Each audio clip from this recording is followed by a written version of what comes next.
These sinister and lifeless waters may hold the secret of the wickedest cities on earth. One has to understand that nobody in the history of the world has ever touched the bottom of the Dead Sea.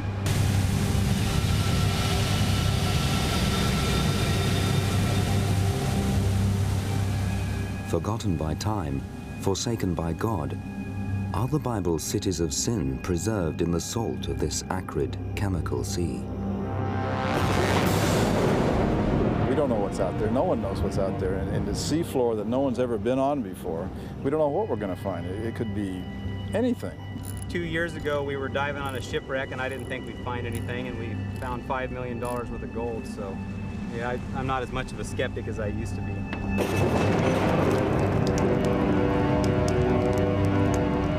What's planned is a journey into the depths of wickedness, into danger, myth, and evil.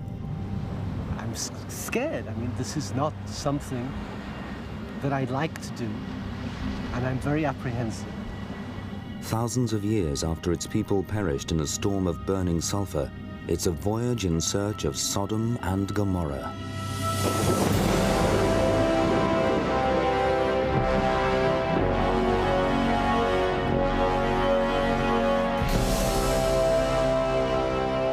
Lying between Israel and Jordan, the Dead Sea and the lands around it are at the heart of the Bible story. King Saul camped here in the clifftop caves as he hunted his rival David, the slayer of Goliath. On the road from Jerusalem to Jericho, maybe Jesus himself once walked here.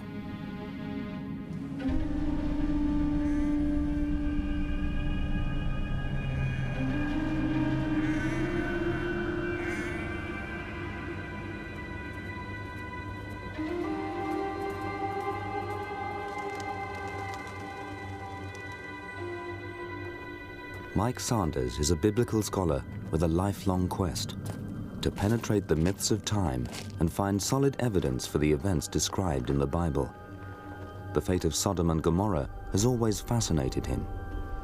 These two cities were the epitome of evil in the world at that time. And in spite of Abraham actually negotiating with God to save the cities, God, in the biblical story, decides to destroy them by a fire and brimstone. This punishment has made Sodom and Gomorrah bywords for sin, lechery, and sexual perversion. But for cities so notorious, Sodom and Gomorrah are notoriously difficult to locate. The biblical story, however, is absolutely clear that they were to the north of Jerusalem.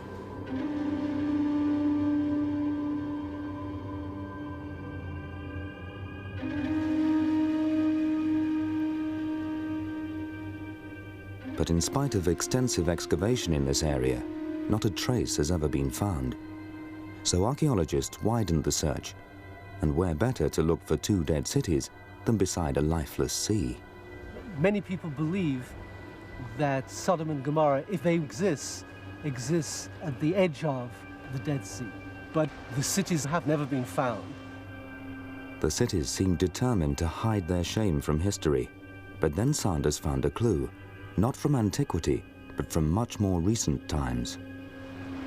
There are maps that are actually published in 1650 showing Sodom and Gomorrah beneath the Dead Sea. What would a 17th century mapmaker know about the true location of Sodom and Gomorrah? It seemed simply a flight of artistic fancy until apparent confirmation came from an unexpected and totally modern source. 3, 2, 1, lift off, 30 minutes after the end.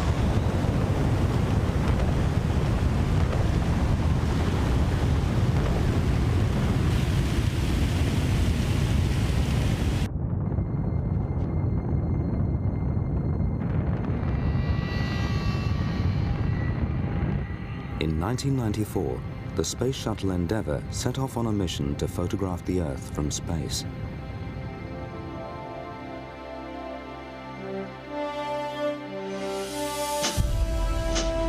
The latest radar technology can reveal features invisible to the human eye. The scientists were looking for information on minerals, vegetation, and the use of fresh water. They never imagined that photographs from space could throw new light on the fate of Sodom and Gomorrah. According to the received wisdom of geology, the bottom of the Dead Sea should be completely flat. But according to the shots from space, it wasn't.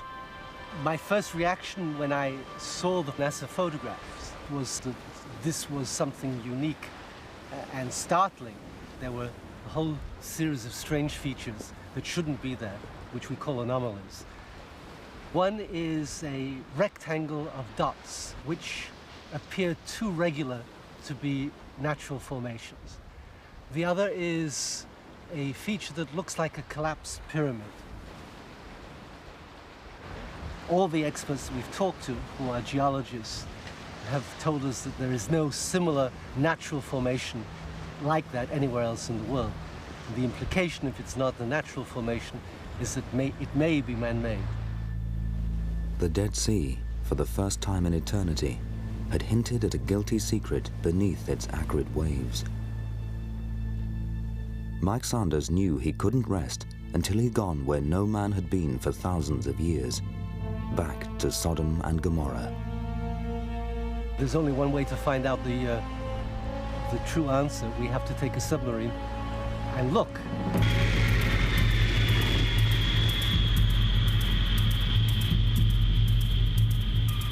Mike contacted me about a year ago, and he said, would you like to go diving in the Dead Sea? After his initial shock, laughter, obviously thinking he had a nutter on the phone, he said, The Red Sea? I've always wanted to go to the Red Sea. And he said, no, the Dead Sea. I said, I don't think anyone's ever dove in the Dead Sea. And he said, that's right. I think he said, I'll get back to you. I'm sure started to check me out to see if I wasn't completely mad. I said, well, there must be reasons why no one's ever dove there, so yeah, I'd like to go. That sounds pretty neat, so let's do it.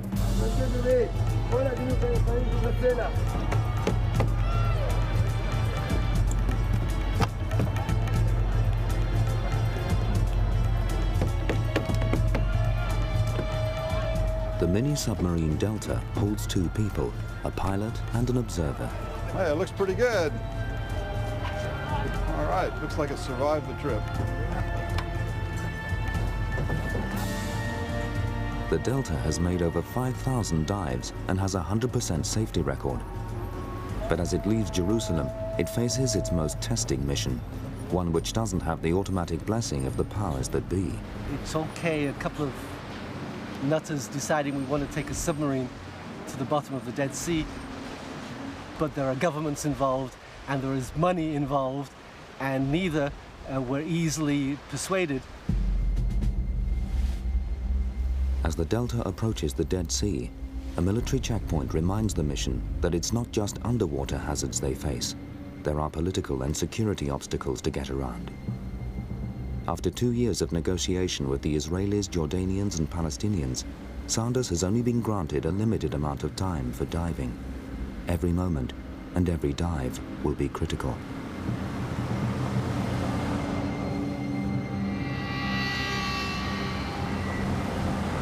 At over 1,300 feet below sea level, the Dead Sea is the lowest point on Earth.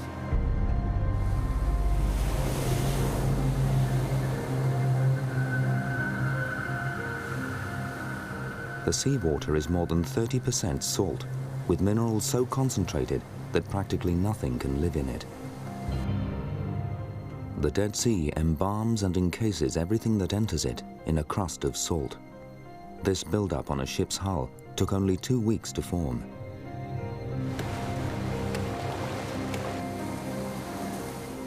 The minerals make the water much heavier.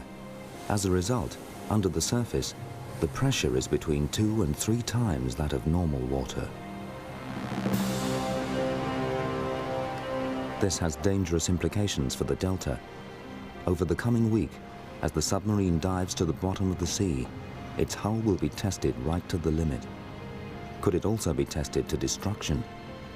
It's a deadly gamble, but there'll be only one way to find out.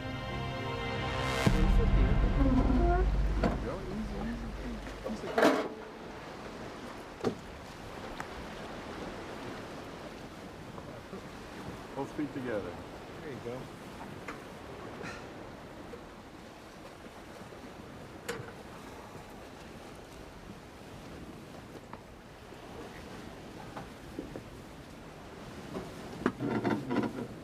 You can see him right here.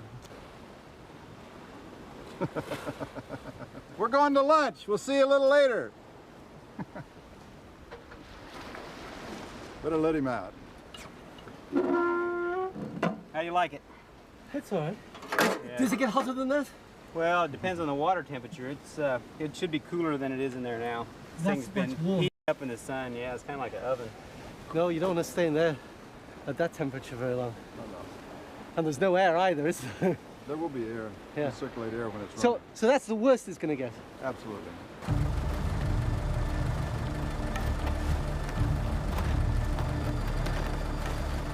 Already one day behind schedule, Mike has another headache. Delta normally dives with backup from some of the most advanced research ships in the world. Here at the Dead Sea, former Israeli SAS captain Moti Gonen and his men are having to prepare the submarine support barge out of parts cannibalized from anything at hand. Untested, these primitive fittings will have to operate perfectly if the submarine has any hope of surviving these heavy and hostile waters.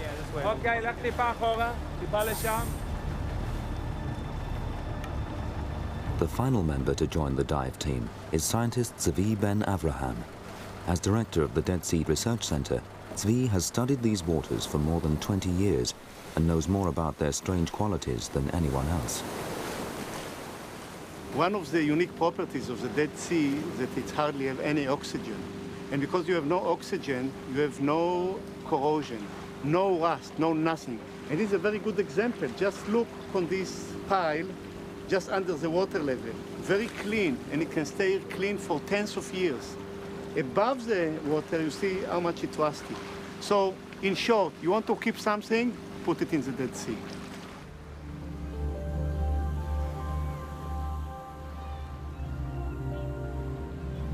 The Dead Sea has a unique attraction for tourists. Because the water contains 10 times more salt than normal seawater, it provides an almost surreal buoyancy. In fact, it is almost impossible for a swimmer to sink. Fun for the bathers, but for a vessel whose entire purpose is to go beneath the waves, something of a disadvantage.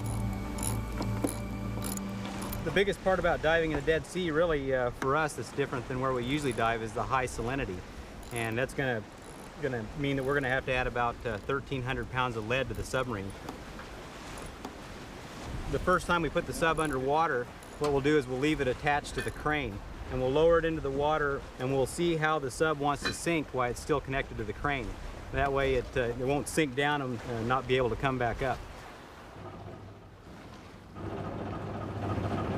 In spite of an extra load of over 1,000 pounds of lead, the submarine barely sinks enough to cover the deck. It's too light. We've got to get more weight in it. It needs a lot of lead. What? That was close. I didn't have breakfast. We'll just keep putting it in until it sinks.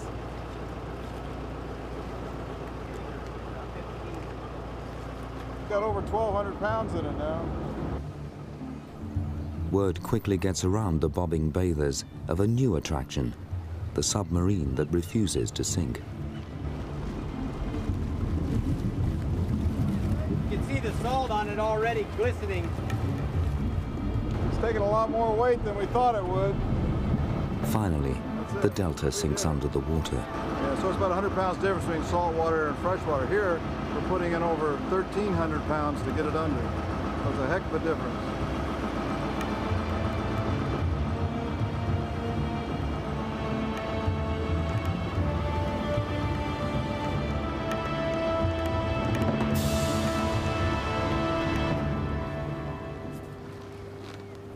With the buoyancy set, Rich feels confident about setting the sub free from the safety of the barge for the first time.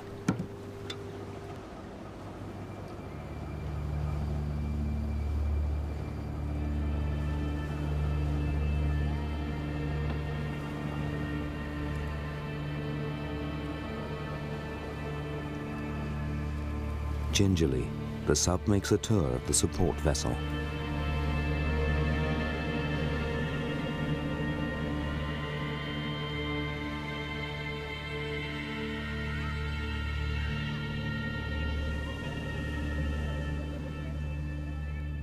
It's like a little toy boat in the water. But it will do amazing things. We've been worried for months whether this would work or not, and we proved that we can dive in the Dead Sea. The visibility's not bad. We can see good enough. It should be all right. And most of it's flat enough, the sonar should work well. So if there's targets out there, I think we'll find them. Now we can find the truth. Well, whatever it is. Nothing there? Okay, there's nothing there. If there are 2 tells and Sodom and Gomorrah there, okay. If we find wrecks, wonderful. If we don't find anything, that's the truth. That's the truth too. And it's important that people know always the truth.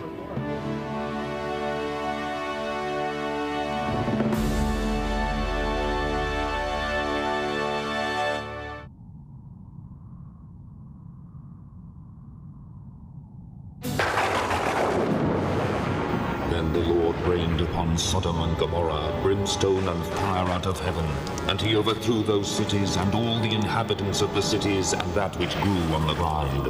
And behold, the smoke of the land went up like the smoke of a furnace. So it was when God destroyed the cities of the plain.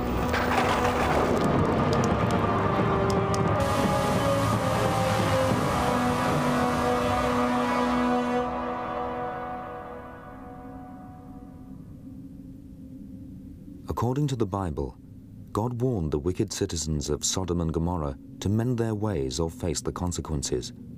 When he saw that the people were ignoring his warning, in his wrath he wrought a terrible revenge on their disobedience. But in the thousands of years since that cataclysmic event, no one has found any evidence for the cities. So was the Old Testament account just a fable, an old-fashioned morality story? Father Innocent, the priest at St. George's Madaba on the Jordanian side of the Dead Sea, has no doubts about the story's literal truth. Of course it did happen. What really matters for us Christians, it is that there has happened something which was considered to be the punishment from the Lord. Whether you believe it or not, it's up to you. But we as Christians, yes, we believe and we accept the whole of the Bible. The present stage of archaeology suggests that none of the events in the Old Testament are true. And yet, the Old Testament is written as a history. Scholars who look at it suggest that it is a historical work, and yet there's no historical evidence. It doesn't seem to make any sense whatsoever. The moment of truth has arrived. Today the Delta will travel to a place never before seen by man, except perhaps by those who perished in a storm of brimstone. The dive team have chosen to explore the anomaly which appeared as a rectangle of dots on the NASA photograph. For Mike Sanders, the prospect of diving to the lowest place on the planet has set the nerves jangling. I'm scared. I mean, this is not something that I like to do, and I'm very apprehensive. If you ask me, would I go down in a submarine like the Delta anywhere else in the world at any time, the answer is not for $1 million or even $10 million. I'm going down because we have seen the anomalies and I have to do it. I'm not going down because I like to do it, want to do it, or would do it anywhere else for any amount of money at any time, anywhere. Okay, Michael. Best thing is to stand up on the deck. You want to go in both feet together. Yeah, take your shoes off.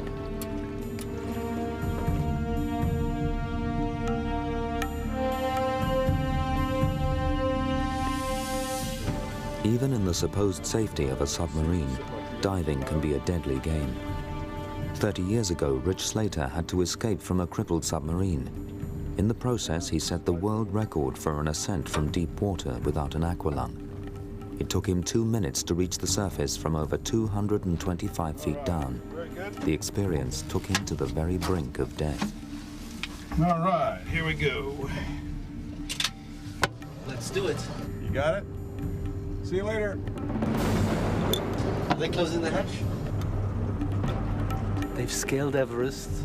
They've been to the North Pole. They've been to the moon. They've sent spaceships to Mars. Nobody has ever been to the bottom of the Dead Sea. Okay, welcome to Delta Dive 5033. I'm waiting.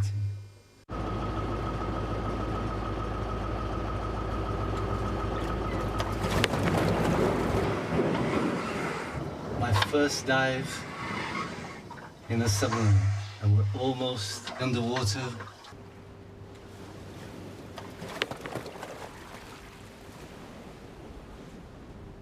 We are underwater. Engines on.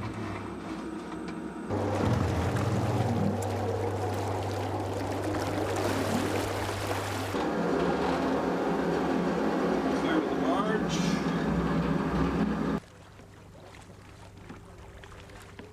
Here we go. Water's coming up.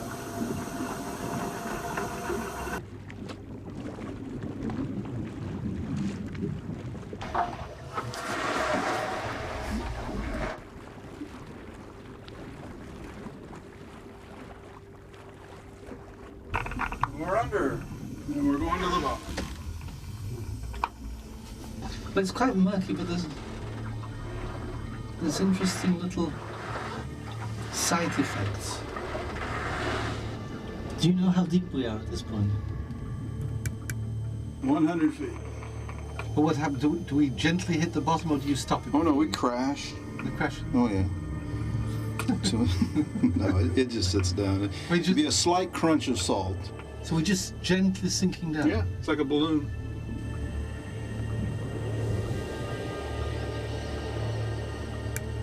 Oh, 200 feet.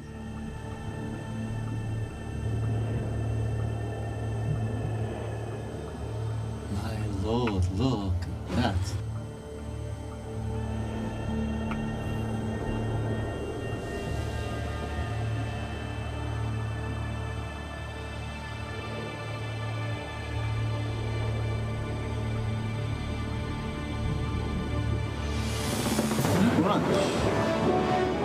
Truly amazing.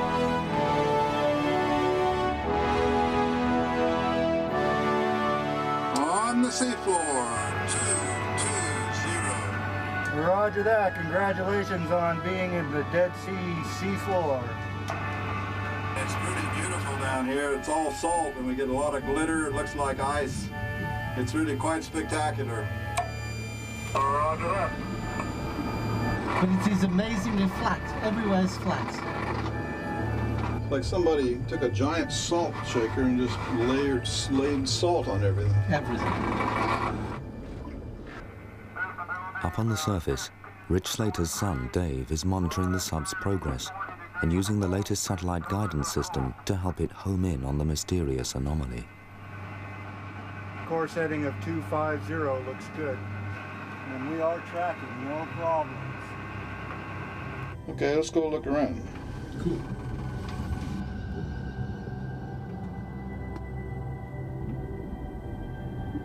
Deep in inner space, they're now about 200 meters from the site of the mysterious feature spotted by NASA's cameras.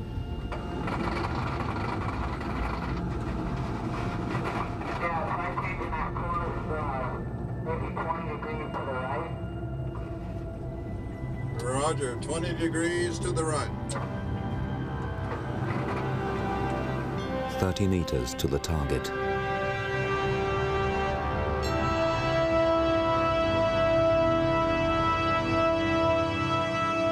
You're right on the spot right now. You're right on the anomaly. Roger that. Okay, we're supposed to go. There's no features at all. It looks like the salt just covers everything, Yes, doesn't as it? far as the eye can see, and no bumps. I mean, it's flat. So there's no structures here of any No kind? structures at all. Are you coming up? Roger that. Roger. In spite of finding nothing at the site of the first anomaly, the dive team can still claim their place in diving history. They're the first people to dive to the bottom of the Dead Sea. 20, 10, 7.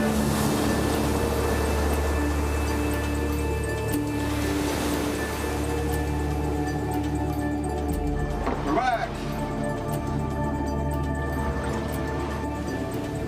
They have also achieved a scientific first, confirming that the seafloor is as flat as the experts predicted. Finding any features here at all will be a major discovery. With all systems operational, the search for Sodom and Gomorrah can begin.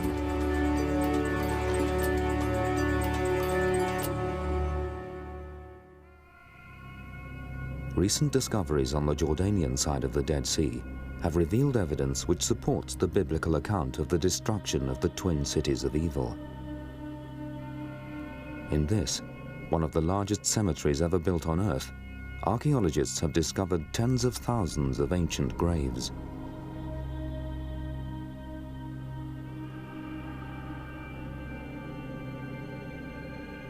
What's more, the bones from these graves date from the Old Testament era, and some of them show unusual signs of having been burnt at the time of death. Could these be the remains of the ill-fated citizens of Sodom and Gomorrah, burnt by the biblical cataract of fire? Nearby, another clue supports the Old Testament story. Embedded in these strange cliffs are balls of almost pure sulfur, or to give it the old-fashioned name, brimstone. Balls of brimstone, hundreds of thousands dead, burnt bones. The forensic evidence mounts that the events described in the Bible may have some foundation in fact.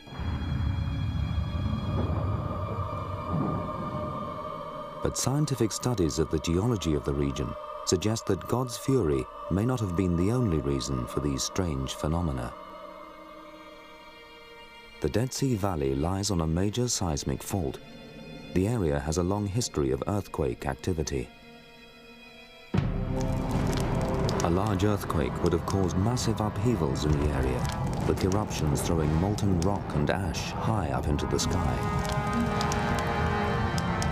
By raising the land at one end of the Dead Sea, the earthquake could also have caused extensive flooding over the flat northern end of the valley, drowning anything that was built there, including the cities of Sodom and Gomorrah.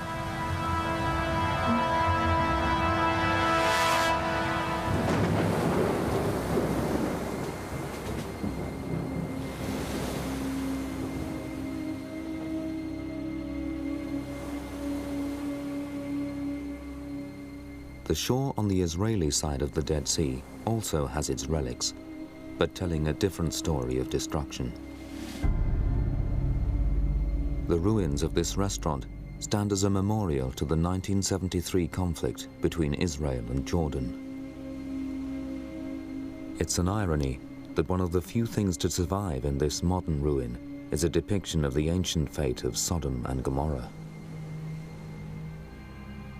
Although the fighting is long past, the Dead Sea is still a military zone, and the border between Israel and Jordan now runs straight down the center of the sea.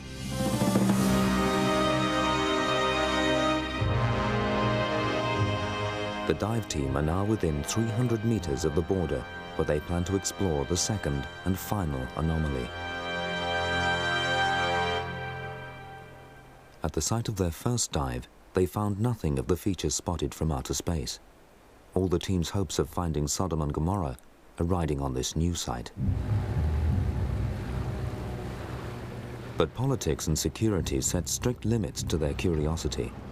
The target site straddles the underwater border. At the last moment, the Jordanian government withdraw permission for any diving in their territory. The team, now joined by marine archaeologist Pia Anderson, weigh the risks of going ahead and exploring the forbidden area anyway. Nobody walk. Yeah, you don't want to go This is on no man's land. And maybe what you're seeing is the first time that anybody's seen. That's right. Because people are not coming here. That's why I think it's a good idea to go look. Could be mine. No, seriously, don't step on me. This is go ashore. If no mine, they will shoot you from there. shooting. I'm used to that. No. It's water I don't like. But if you see something, it could be that nobody's seen before. This is right. serious. Would it be okay to go I don't know. I think it's all right if you stay in the boat. Stay in the boat. Yeah, we'll stay in the boat. I'm not frightened. They decide to try to explore the anomaly while staying on the Israeli side of the border.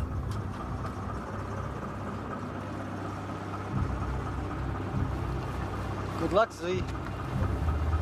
Okay.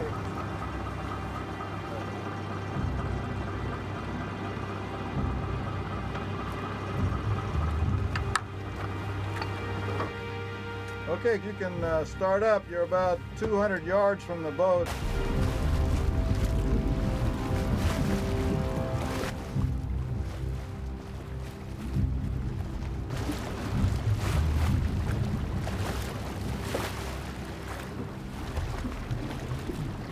We're at about 100 feet of water depth here in the Dead Sea with Zvi. My goodness. Very great. Yeah, you finally made it. You've been studying this place for a long time, right? It's unbelievable story. Unbelievable story. Look at that. Yeah, good.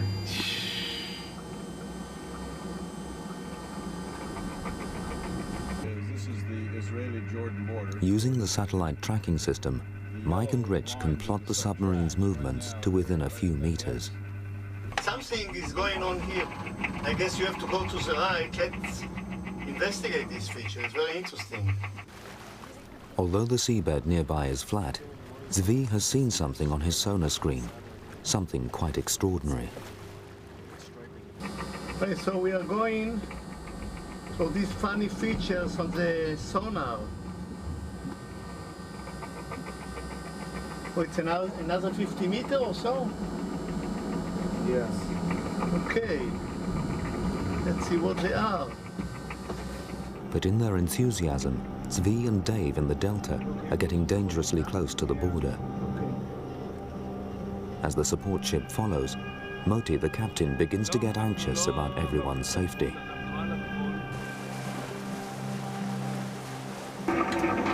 Turn to the right. More to the right. Roger that. That's it. More. Okay, David, look Hold at on, this. wait. אנחנו כבר זזים. אוקיי, אז להתראות.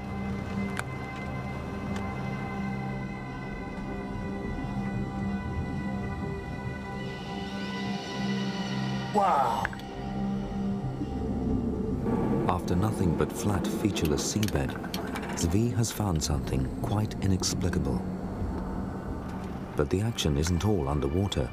On the surface, the sub's activities have sparked a full-scale international incident. The Israeli army say that we cross the border because of a complaint of the Jordanian soldiers. But we are on the border. We just cross maybe a few hundred meters because of the sub is underwater, and we have to follow the sub. Zvi is indicating that he has not seen these particular structures before.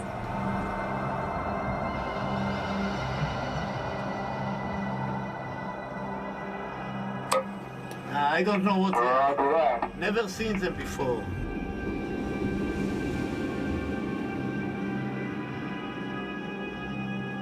Does he think they might be man-made or not natural? I don't know. That's inconclusive at this time. We'll investigate a little further.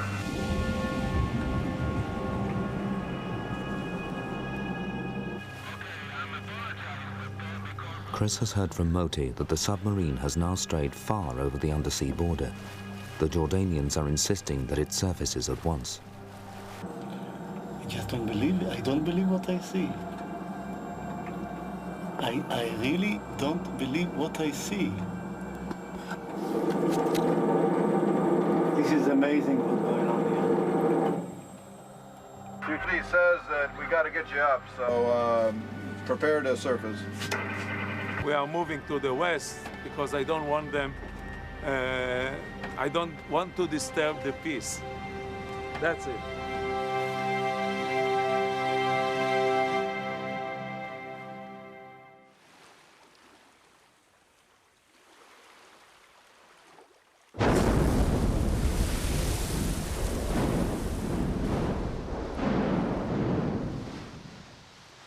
I'm not one to believe in conspiracy theories, but 4 or 5 days ago, in the middle of the Dead Sea, for the first time that I know of, the Israeli army stroke navy decided to make a massive explosion causing 4.2 on the Richter scale, knowing full well that within a few days we are going to take the sub down there. Far be it for me to ascribe peculiar motives to the Israeli Defense Forces, but one does wonder that perhaps they had something that they didn't want us to find, something to hide. I hope it isn't our anomalies, but we will find out. Forced to abort the mission on the very brink of a breakthrough, the team are impatient to go back to the area and dive again. Mike is convinced that at last, Zvi may have found the ruins of the ancient cities of Sodom and Gomorrah. But adding to Mike's frustration, Zvi has a scientist's reluctance to speculate. Could it have been man-made? I don't know. No. Could it have been man-made? It's not a natural process. I did not say it's not a natural process. I say I don't know. Okay. I don't know of a natural process. You don't know. Maybe there are natural processes that I don't know of. Sure. But you've never seen anything like that before? I've never seen, that's right. Either on land or under the sea? On land it's difficult to say because on land, you know, at sea I did not see this. And I investigated the Dead Sea for many years. But it could be man. The plan for the next dive is for Zvi to investigate further the site of the pyramid anomaly. This time he's under firm instructions. No trespassing over the underwater frontier with Jordan. We see fairly large structures here. We're taking pictures. Roger, can you say a little more about it?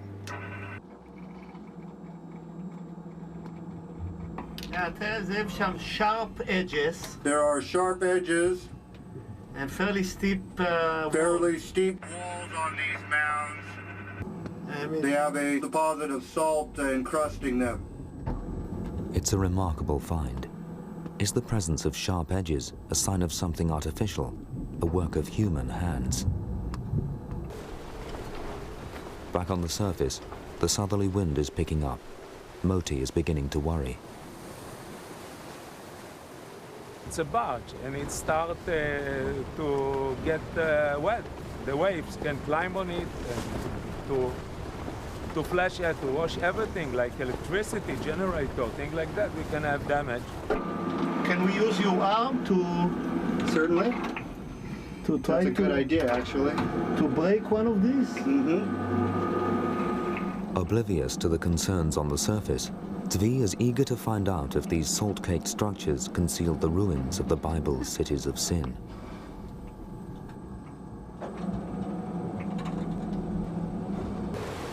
The density of the Dead Sea water means that in spite of their relatively tame appearance, each wave carries the power of a wave 3 times its size.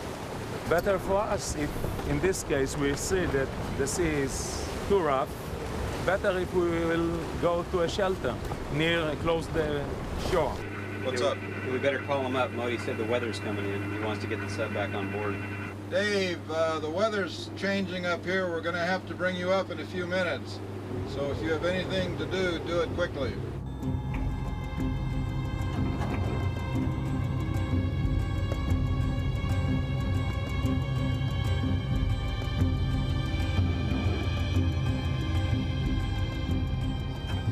Well, the weather sure doesn't look that bad, does it? I have to think we have to trust the locals here. It's starting to blow a little southerly. I think that's what he's worried about. Zvi does his best to get a sample, but the sub's light grappling arm just isn't designed for this job. Don't move, don't move. Don't. We gotta get you up, so, Okay. Ah.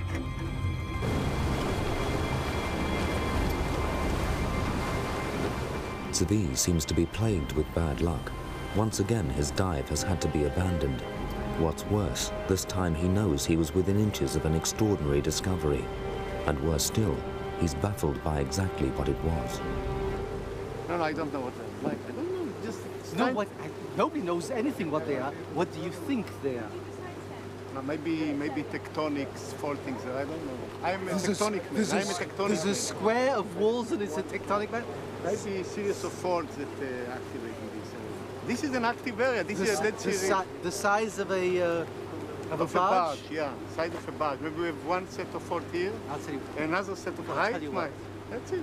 Natural phenomenon. We will have a beer. Moti's really worried now. He's called for the team to evacuate the barge, but even back on board the ship, there's potential disaster all around. It's now become quite dangerous. So we are trying to tow the barge and the sub, but the waves are moving faster in that direction than he can pull in that direction, so we're stuck. We can't move forward. There is a danger we're actually moving backwards towards the shore, which is not a good idea because that area that we just come from is in fact mined, and the last thing on earth we want to have happen is to be washed ashore on that particular part of the Dead Sea. So it looks as though the dives for the day are over, unfortunately, just when Zvi had eventually found some structure. These mounds that seem to be, some of them seem to be aligned on straight lines. Now, I don't know what is the actual extent of these mounds, but they are not very widespread. We don't know how far they go to the east because we were not allowed to cross to the Jordan territory. But from our side, from the Israeli side, you can see that this is quite limited extent. I don't know what are these mounds. I don't know what process creates them, but they sort of funny features.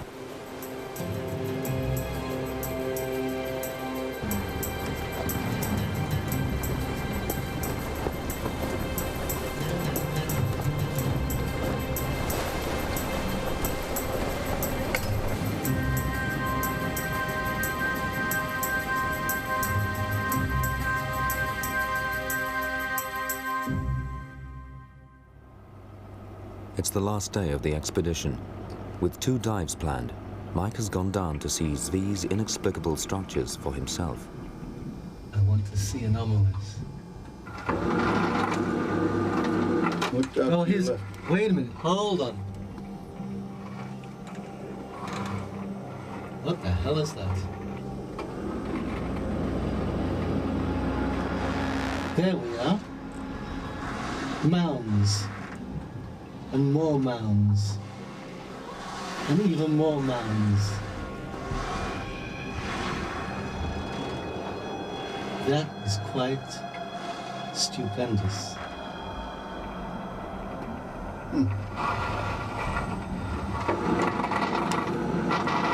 On the left-hand side, there's a sort of bigger mound. Something's happened. The whole bottom looks different here. Yes, it does. It looks as though there's something underneath this, as opposed to the rest of the area where it was all flat. Are these the ruins of the ancient cities of Sin, or simply silt from the river feeding the sea? Could it be rubbish coming in from the Jordan? Yeah, but why would it all be in one spot? Well, that's what... I think the rubbish should be all over the place. Absolutely. Makes no sense. No. The fact that the mounds are concentrated in one area adds to Mike's excitement. These must surely be the salt-encrusted ruins of an ancient settlement.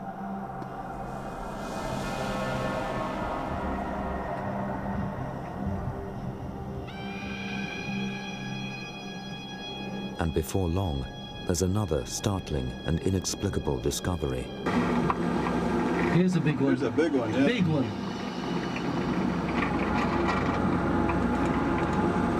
And there's red stuff on top. Has anybody seen any of the red stuff on flat No. terrain? No. Ah. Oh, we've come across some fairly large mounds.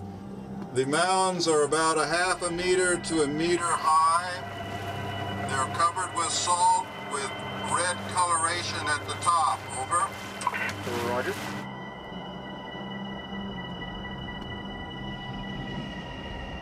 Planning to investigate the phenomenon of the red material on the final dive, Mike returns to the surface. If they were natural features, you would expect to see all sorts, large quantities of them all over the place. And they're not. They're localized.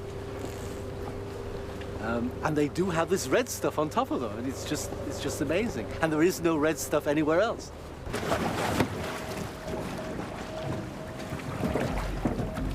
With only 2 hours left before nightfall, Mike is keen to dive again. But whatever is down there is jealous of its secrets. The tow rope has become snagged in the propeller. In a desperate effort to rescue the final dive, Odette, one of the boat crew, dives into the corrosive waters with no protection.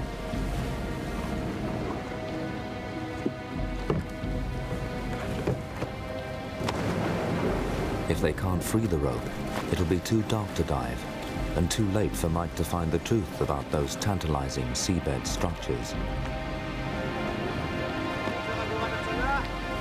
After an eternity, Odette emerges triumphant. The final dive can go ahead.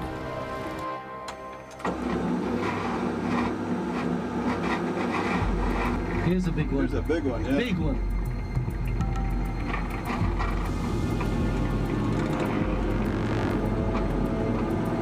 And there's the stuff again. On top. This is as big as the submarine, this one. You see the red on top? Yes.